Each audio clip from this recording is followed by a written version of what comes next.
Brazon, Interim Executive Director of the Pacifica Foundation, and here with Mark Torres, Director of Pacifica Radio Archives.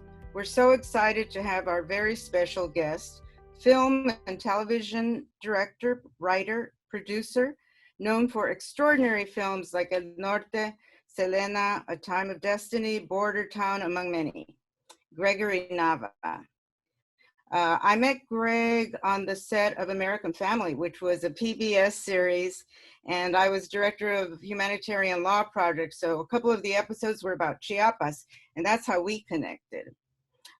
Greg, that approach to depicting a multi-generational Mexican-American family was definitely ahead of its time, especially given the way we've always been kind of portrayed in media and on the news and certainly in film.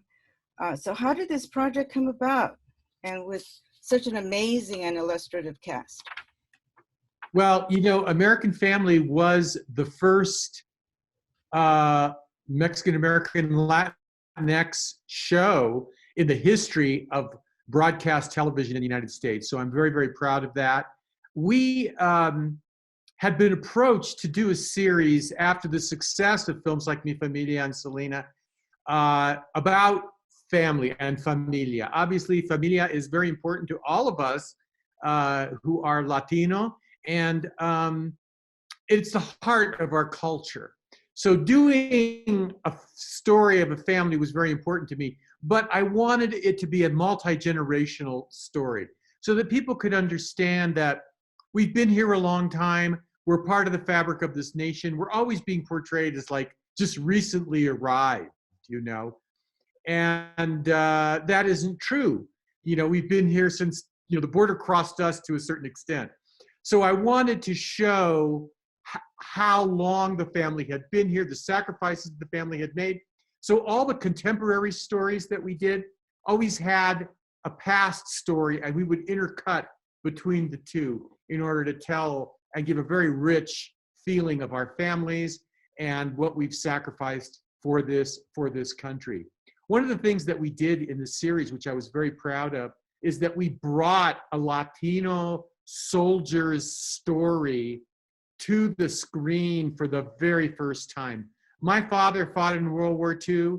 You know, Mexican-American people and Latinos are the most awarded for bravery of any group in this country. We've really spilled our blood for this country, and that's never been seen. When I grew up and I would go see the World War II movies with my father, there was never a Mexican-American ever or a Latino ever in any of those films. It was always John Wayne and, you know, different Anglo soldiers who won the war, and we were never there. So it used to hurt me, and I could see the pain on my father's face. So one of the things that we did do in this series was show that Jess, played by Eddie Olmos, had fought in Korea. We flashed back, we showed a very moving story of his service to this country.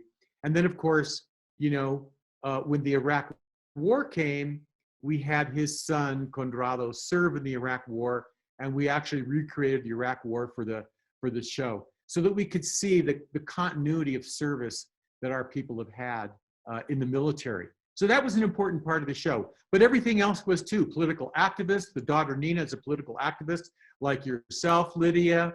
You know, one of the sons had gotten involved with gangs. We wanted to show the whole spectrum of who we are in this country and the kaleidoscope of our contributions to this nation. The show was very successful. It was nominated for multiple Emmys, and the Golden Globe was beautifully received. And I'm very, very proud of that show. And I was very proud of how you helped us when we went down to Chiapas to film 2 episodes. So my question to you is, first of all, I went to UCLA for 5 years from 1980 to 1985. And when I was a student at UCLA, I went to go see this film called El Norte, which in my viewpoint was a life changer for me. My grandparents are from Mexico. They come from the north. They came up during the Mexican Revolution when there was a lot of combat going on in the north, and they came up here, brought their family, and settled here. And their immigration story started in the teens. So we went through the whole repatriation, trains being, everybody going back. Immigration has always been an issue in my family. So when I see El Norte, and knowing what U.S. policy was, that was causing a lot of the conflict for the indigenous people of Central America to, move from living on their native lands to now having their lives at risk because of U.S. policy directly, we begin to see how this migration process began. And you captured it beautifully. And I actually went to the Directors Guild in 2017 and saw the beautiful restored version of this and recolored, and it was just so beautiful. And I would love you to tell our listeners that transition from your schooling to El Norte. That was a monumental moment for you in your filmmaking career, and you made one of the great films of our my immigration experience. Well, thank you so much, Mark. I'm just overwhelmed by your reaction. And of course, El Norte was a very, very special film. And it's now seen as being the beginning of the Latinx film movement. And I have been called the godfather of Latinx cinema. And, I remember Alfonso Cuarón coming up to me after the screening of Roma and telling me that was the film that inspired them all, that before El Norte, it was árido, it was a desert. And suddenly here was El Norte and this incredible statement about our culture, our world, and of course, as you say, immigration, which has always been close to my heart. I was raised on the border. My family is on both sides of the border. I was born in San Diego, but I have family in Tijuana, still do. We used to cross the border all the time when I was a little boy. And I saw this situation, and I saw the people coming and living in these lost cities, these slums in Tijuana. And El Norte was really born from a little boy who knows nothing about the politics, asking why. Because the contrast between Tijuana and San Diego is stark in terms of this is the only place in the world that the third world and the first world meet, and the culture clash between them is very powerful. And so, as I evolved as a filmmaker, I really wanted to tell stories of the human condition and about our people. I believe that the human condition, it's universal. And I think that if you tell the story of your village, you tell the story of the world. So I was trying to make a universal statement that would be relevant not just to our people and the people in the United States, but people all over the world with the story of Rosa and Enrique. Because I'm always trying to get at the universality of the human experience in my films. They are about Latinos because it's what I know, and I am a Latino. But I believe the human experience is universal, and that's what I was reaching for when I made El Norte. And I came across I originally started wanting to make a film about the undocumented. And when I came across the Canjoval community, the refugees, Mayan people from Guatemala, I was so moved by their plight. And when I saw those faces, as if they'd been chiseled out of stone stela from Tikal, these were Mayan people, right? And I thought, our understanding of Mayan people, when we study, it ends with stone monuments in Guatemala, or when we think of Nahuatl people with pyramids in Mexico, we don't realize that these people are still here. And there are more Mayans alive today than ever, right? And they're suffering genocide because of who they are, I think that the issue is far more profound than what you said about US policy. This is a deep issue that goes back to the conquest. And that's what I wanted to capture with the film, that these are very, very deep, powerful issues, that we are dealing with.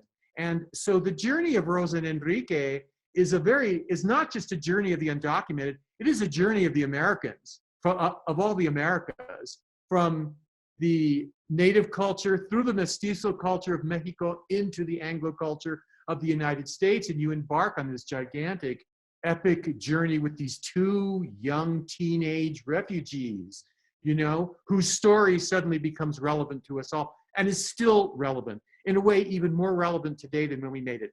Last September, it was re-released in 250 theaters throughout the United States by Lionsgate and Anthem, because the message and the story of El Norte is still so relevant to what we are going through, you know, to this day. I'm very, very proud of that film. We worked very hard on it.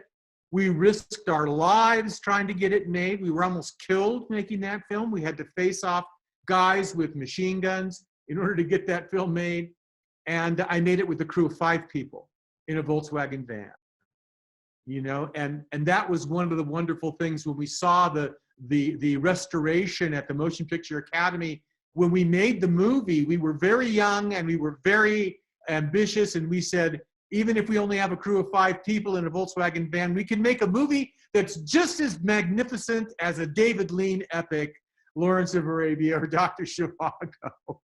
You know, and I said that at the Academy, and after it was over, the movie was so beautiful, people came up to me and said, Greg, you achieved that. It was as beautiful as any film we've ever seen.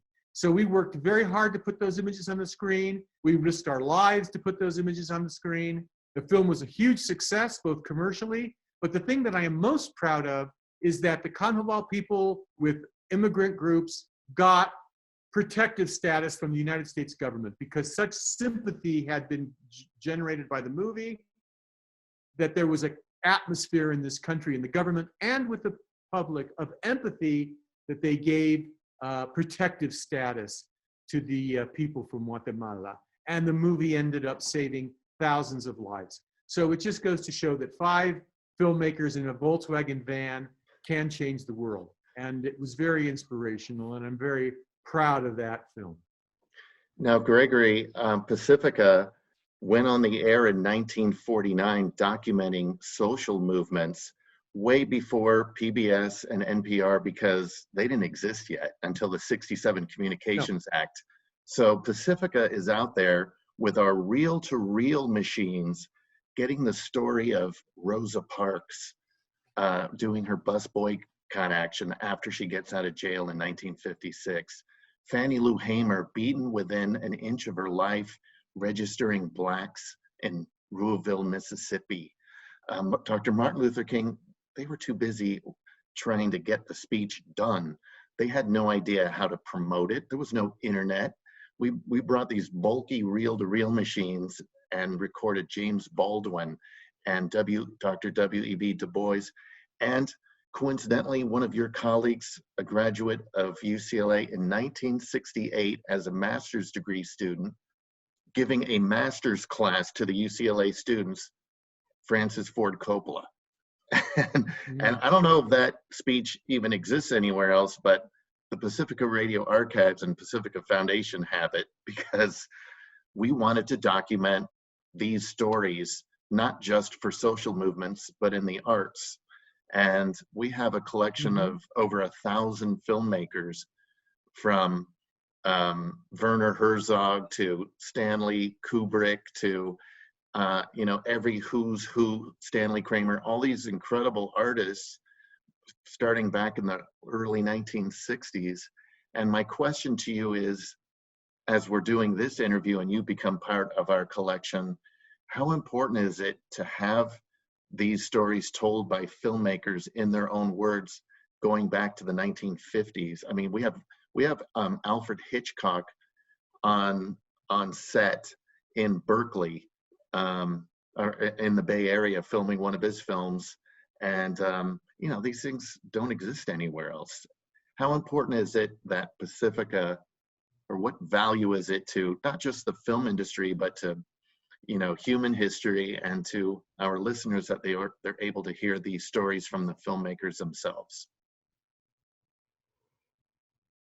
Well, you know, first off, I've done many interviews over the years with KPFA, so KPFK, and the Pacifica. So I'm sure that if you looked back in your archives, you'd find some of my interviews as well, talking about the various films that I've made, because I generally have done interviews with you folks on the release of all my films. I think it's incredibly important to preserve our history as filmmakers, and to have the filmmakers themselves speak about their journey as a filmmaker in their own words.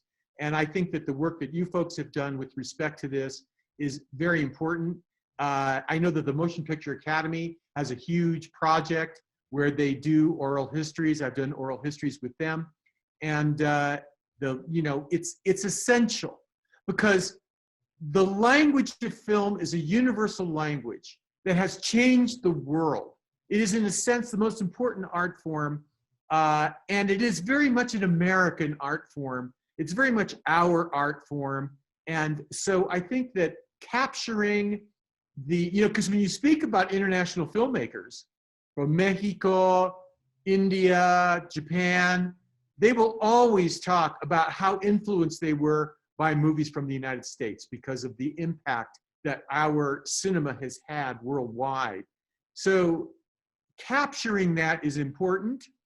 And an important part of the history of cinema is that from the very beginning, you see various people with different motivations for why they're making movies.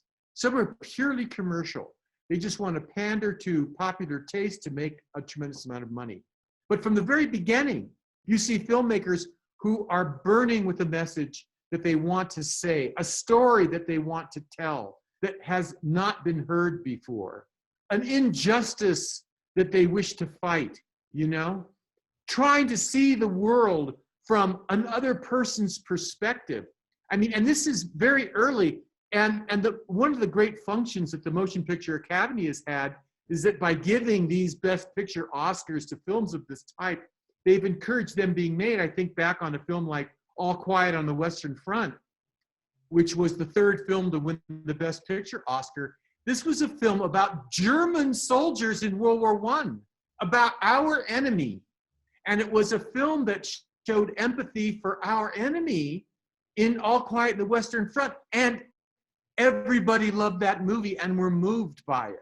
The minute that you see the world from somebody else's perspective, when you walk in somebody else's shoes, you do something that is incredibly important. That's what we were doing with El Norte. We wanted the whole world, everybody that saw that movie, to walk in Rosa and Enrique's shoes, to see, or sandals, to see the world from the perspective of a Mayan refugee. And in putting you in their perspective, it changes you. It grows your empathy. So Roger Ebert used to say, who was the great, great critic, who's unfortunately no longer with us, said that the primary function of cinema is to be a machine of empathy, to help us see the world from somebody else's point of view. And I think that the journey to doing that and accomplishing that and making films of that type is profoundly important, and recording the stories of the filmmakers who have accomplished these incredible things is very, very important, because we have to preserve our history. We have to take it seriously, and we have to know that that the cinema language in cinema is a art form that has transformed the world, and the people who made that happen, they need to have their stories preserved. Beautiful. Lydia? Yes, I also wanted to mention that one of my favorites, one of my all-time favorites, is The Time of Destiny. And that's not always the first film that people think of in relation to you. But besides the incredible cast and the music by Ennio Morricone, I was mesmerized by the fact that once again, you brought to the fore a family, and this time a Basque family with that backdrop of World War II.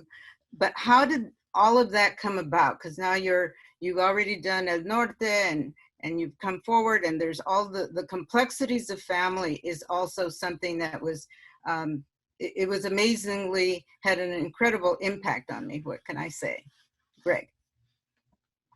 Well, thank you so much. I'm so happy to talk about A Time of Destiny because I rarely get a chance to speak about that film. And that was a very important film to me, and I think a very powerful one. It also deals with the immigrant experience. All my films are deeply involved with the immigrant experience. My mother's family, you know, all of us who are Latino, we have, you know, I'm part Native, you know, and I'm Mexican, but all of us have a Spanish part of our background. And in my case, it is Basque. My mother's family was Basque, and I had Basque grandparents. And so I wanted to make a film about their ethos and their story as, you know, immigrants, which is very different than the story of Rosa and Enrique. It's like seeing the immigration to the United States from different points of view. And then with the film Mi Familia, which you show the journey of a mestizo man from Michoacan coming to the United States, I wanted to show how everybody has a different journey. But in a sense, they all come to the same place. And that place is a bittersweet experience. I wanted to tell the truth of the immigrant experience. It isn't this glorious experience in which everything is wonderful. There's always trade-offs, there's always pain. At the end of El Norte, Enrique realizes that in this world, he simply is just a pair of arms. And he loses his sister, and all their dreams are shattered. At the end of A Time of Destiny, the mother says, "Why did we come here? We thought that coming here, all of our dreams would come true.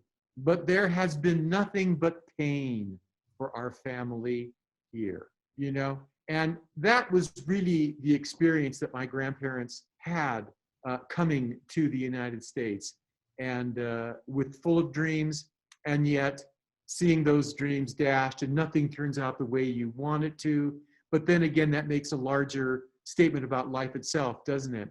One thing about my grandmother, my Basque grandmother, is she was a maid, and she lived in Boyle Heights, and she used to take the big red car, and she you know, was a nanny and cleaned house for a very wealthy Los Angeles family, the Coberly family. And they had a friendship with Mary Pickford. And Mary Pickford was invited over to their house for dinner. And the chef, they hired a special chef to make this special dinner for Mary Pickford. Well, one thing to another happened, and the chef didn't show up, and suddenly they were in desperate straits. They had nobody to cook dinner for Mary Pickford. So my grandmother was there cleaning house, and the lady of the house said, "Can you cook dinner for Mary Pickford?" And at the drop of a hat, my grandmother, Sebastiana, went into the kitchen and cooked this big meal and served Mary Pickford. And so now here is her grandson. And you go to, I remember telling the people at the Academy this, because they have the Pickford Center in the Academy where I store all the negatives of my films.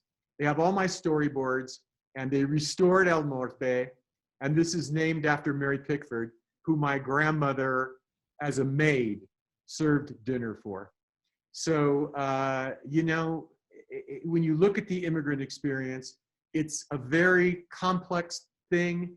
It is full of pain and suffering, disappointment and betrayal. And yet you have things like this happen where, you know, the grandson of the maid who served Mary Pickford is suddenly a governor in the Motion Picture Academy and a famous filmmaker. So, you know, it's this nation is full of these incredible stories. And we as filmmakers are the ones that want to tell them. And Time of Destiny was a story that I did want to tell. It was such a romantic story. I can tell you a great, I might add. oh yes, yes, it was.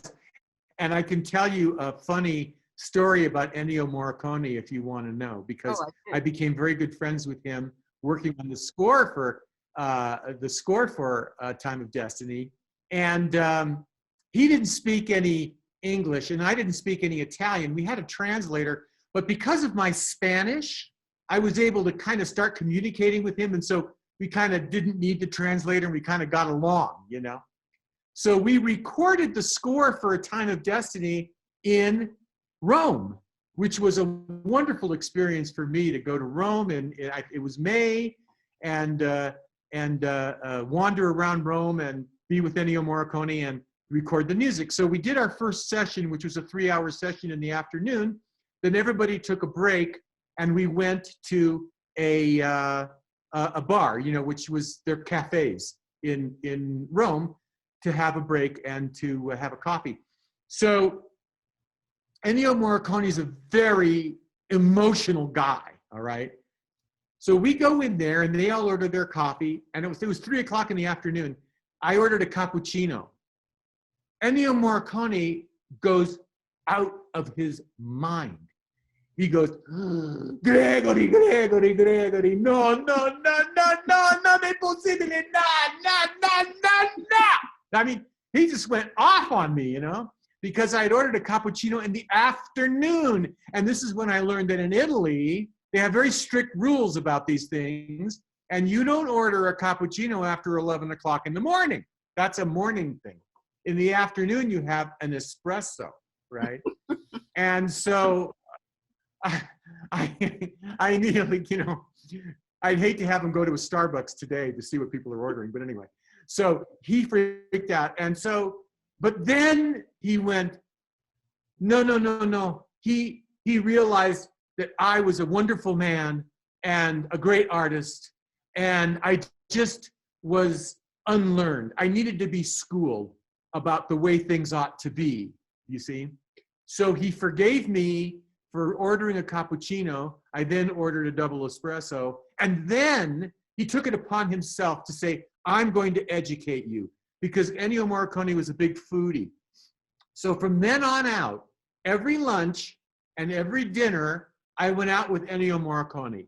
And he taught me the right arugula to have with the insalata de rughetta, the right way to do spaghetti alla carbonara. And I learned everything about Italian cooking, Italian food, what the right thing was to have with what, which wine to have with this, how to make this, how to make that. I got this incredible education, and I got to spend all this time with Ennio Morricone. And of course, we discussed movies and music. And I got this tremendous education about how to do the right music for a movie, what works, what doesn't, what to do, what, when. And that has completely changed the approach that I've had in all my films, in doing the scores to my films. It's all based on everything I learned from Ennio Morricone, as well as finding out that you never put cream in carbonara.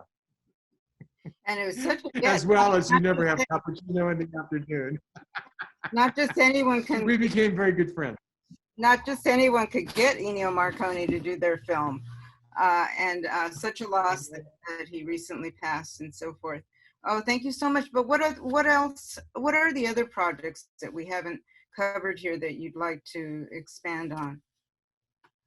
Well, Such I mean, we've talked about El Norte, which of course was such a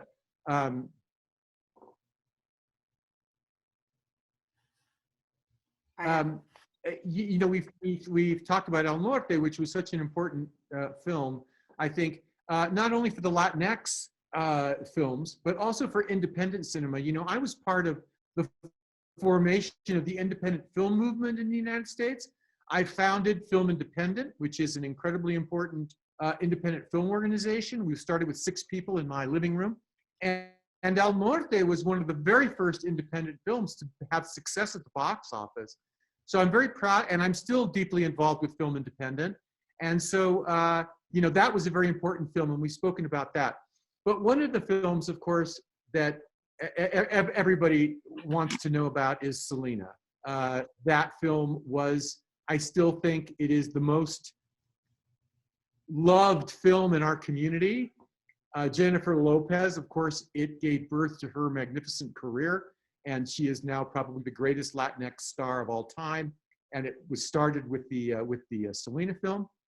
And so, you know, Selena is a film that I'm also very, very proud of. And, you know, when I was offered to do Selena, because there's another film that really we should speak about, which I made before Selena, and that was Mi Familia. That was such a tremendous success that when they came about making Selena, they offered it to me. And a lot of people told me I shouldn't do it because they said, look, you made El Norte, you made Mi Familia, you're a very serious filmmaker. Selena, this is a pot boiler. You shouldn't make this movie. It wouldn't be the right career step for you. And I was living in Venice at the time, and I was walking in the neighborhood thinking about whether or not I should make Selena or not. And I met these two young Chicana girls. They were about 8 and 10 years old, and they both had Selena t-shirts. And I asked them, I said, why do you love Selena? And they said to me, because she looks like us.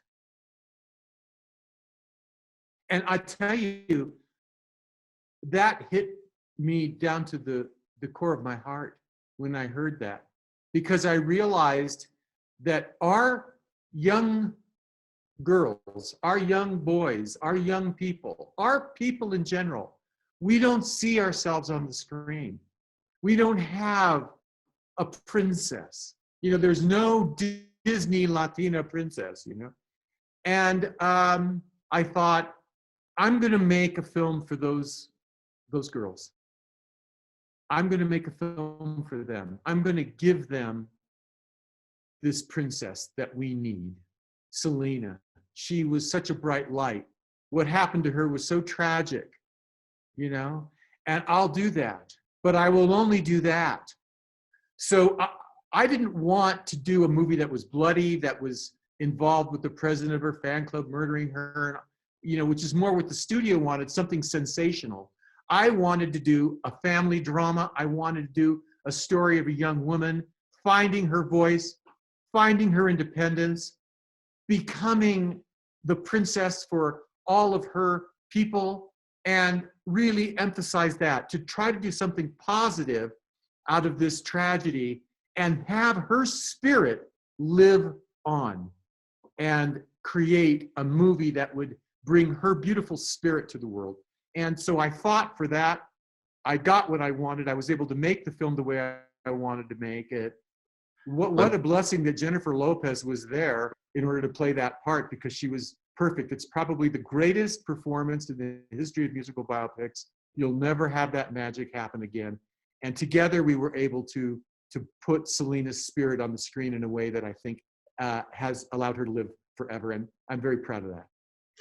I think that one thing about you being the director of this particular film is your ability to deal with the film studio who wants one thing and the Quintanilla family that wants another thing, and the story that you want to tell. Did the Quintanilla family from the very beginning give their blessing? Did they have input along the way as you were making this film? And I know the studios probably did as well, but I'm curious about the Quintanilla family, because that's a very personal story that you have to tell correctly to pay honor to the family and what they had done. Yeah, yes, you're right. I mean, as with all of these films, you have to navigate some difficult waters. And in this case, I had the studio. They wanted one thing. I had the Quintanilla family. But what I always feel is that you let the truth be your light, you know? I had to kind of put away what the studio saw, and even in a sense what the Quintanilla family saw, and said, no, I'm going to focus on this young woman, Selena, and who she was, capturing her light, telling the truth. The truth will set you free. It's the same process I did with El Norte, trying to tell the truth of Rosa and Enrique, the same process that I did with The Time of Destiny, telling the truth of, you know, this Basque family. The same I did with Mi Familia, telling the truth of the Sanchez family, and, you know, Jose Sanchez. And in this case, I wanted to tell the truth of this young woman, her light, Who was she? Who was Selena, right? Why is it that all of these people see themselves in her like nobody else? You know, it's incredible. And I wanted to capture that truth. And I felt, if I do that, then the studio and the Quintanillas and everybody will come around. They'll come around when we get that light on the screen. Because when you see it and you feel it, you're not going to say no. You're going to go, oh my God, that's so beautiful. So that's what I tried to do. You'd have to keep your focus, and you have to kind of allow, let the noise go away and say, what is my focus here? The spirit of this beautiful young woman. I'm going to capture that. I'm going to create that with Jennifer. She was the perfect actress to do it. And together, we're going to put this on the screen. And when it happens, everybody will go, oh, wow, we love it. And that's exactly what happened, And did I have some rocky moments doing that? Yes. I'll tell you one, okay? And this was with Abraham. One of the ways, because I never had a chance to meet Selena, I was able to see all these wonderful home videos that they took of her, and you saw her sparkling personality. I did extensive interviews with everybody, her family, her friends, her husband, Chris, and they all spoke about it, and all of them spoke about her in the same way. So I got a real feeling for what she was like. But when I did the interview with Chris Perez, he told me, he said, what do you want me to do? Do you want me to tell you the truth or what? And I said, no, I want you to tell me the truth. What really happened? And he goes, Abraham's not going to like that. I said, I don't care what Abraham likes. I want to know what really happened. So he goes, well, I'll tell you what really happened. It was Selena's idea to elope, not mine. The father and the family and everybody thought that it was Chris who talked her into eloping. And he said, it was Selena's idea. And he told me the story. It was like fresh in his memory. And in the movie, the dialogue that you see in the movie, in the scene where Selena's telling, it's almost exactly what Chris told me. Like, he told me this, and I wrote it down, and I recorded it, and then I put it in the movie, just like that, because it was so fresh in his mind, the whole thing about the bridesmaids and everything, So Abraham reads the script, and he freaked out because he always thought that it was Chris's idea, and he goes, we can't have this. We can't do this.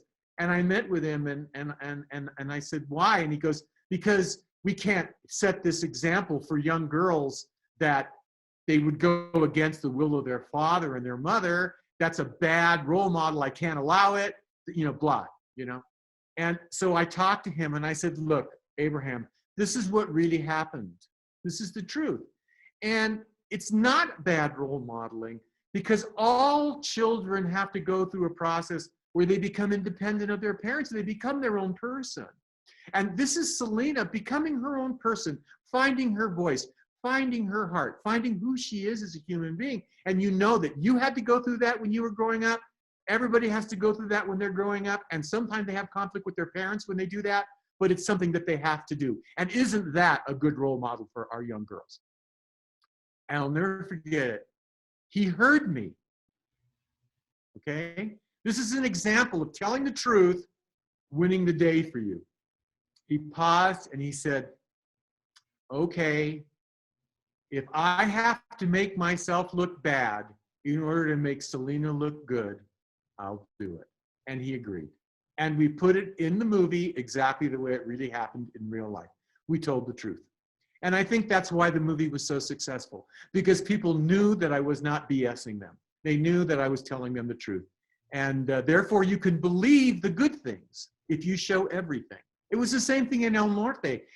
People criticized me when I would do things like have the Chicano turn Enrique in. And I said, doesn't that happen in real life? And they go, yeah, but do you have to show it? And I said, yes, you have to show it. Because what happens is, if you only show good stuff, then nobody believes you. They know you're BSing them. But if you have the courage to put the truth on the screen, show good and bad, and show everything, then they believe the good stuff because they know you're not lying to them. So I did the same thing with Selena that I did with El Norte. We put those things on the screen, and of course, it made people believe the truth of who Selena really was. And that's just one example of me having to navigate those difficult waters between the studio and the family. but it worked, and I was able to do it. And like I say, whenever you're in those situations, your guiding light is always the truth. Tell the truth. It will set you free. But you turned it, you made my buddy, Enrique Castillo, look like a bad guy. And I love Enrique. Well, this has been wonderful. Well, you know, he wasn't a bad guy in El Norte, but he was sort of a bad guy in Bifa. Yeah. Thank you so much. And you've been so accommodating on short notice to join us for this. And it's been wonderful for us. Of course. Well, there is one more thing that is very important for me to talk about that I do want to address. And this, you know, that we dealt with this in the film, we dealt with this in the film Mi Familia, and people talk to me about why is this immigrant experience and our experience here in this country so important and so essential to my cinema. I always talk about the fact that I was raised on the border. I come from a border family that is both in Tijuana and San Diego.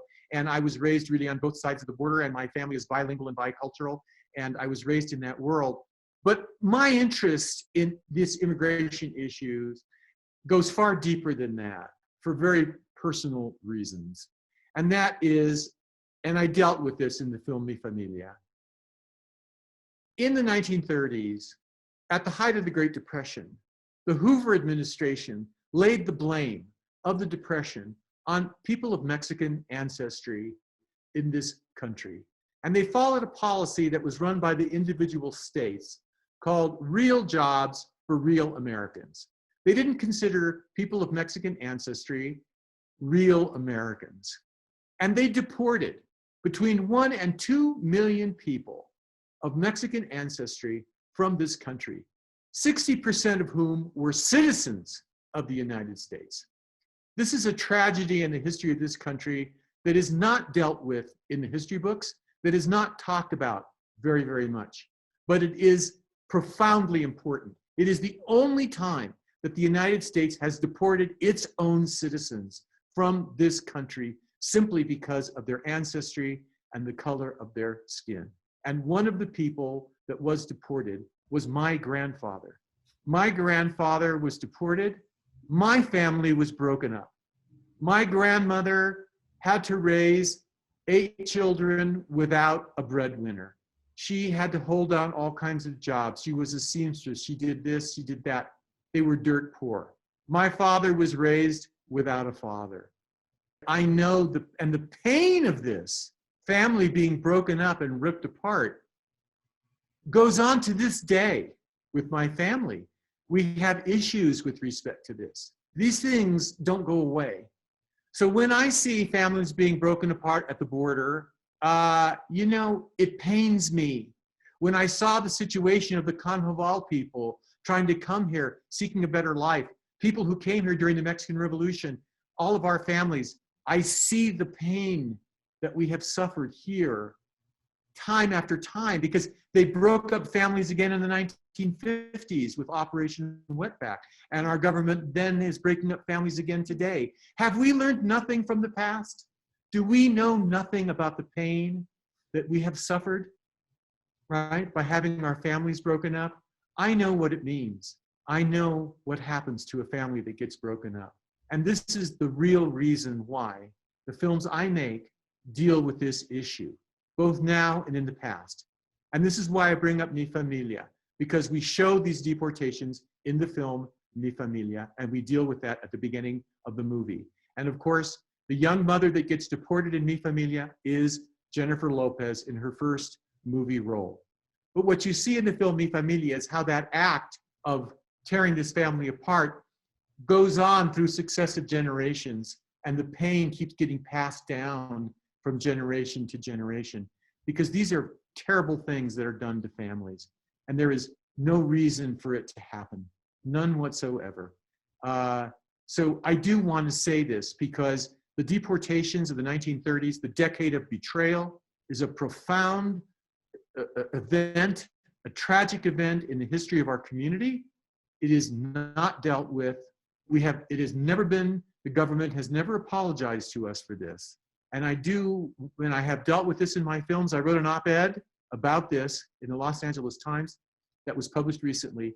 And I really want your audience to know about this, to read about this. I want our Latinx community to know about this. We need to tell this story. I have told it in my films, and I continue to tell it. I dealt with it in my TV show as well as in the film Familia, and how it manifests itself in films like El Norte with Immigration Today. And we need to know about this, and we need to tell our children about this. We need to know who we are, and we need to know what we have suffered, because we have served this country. We have helped build this country. We have spilled our blood for this country, but this country has not treated us well. And we have to fight against this injustice, and we have to continue fighting it in every way we can. Filmmakers like myself need to tell our stories. Teachers need to tell the story to their students. Our politicians need to take this into consideration when they're making their policy, and we need to have this known. And we need to come together as a community. All people of Latino heritage need to come together, and we need to unite and fight the injustice that we face, both on our southern border and within our own borders. Thank you very much. No, thank you. Wow. I would love it. Thank you so much. No, That's great. I thank you for this great honor. It's been a pleasure for me.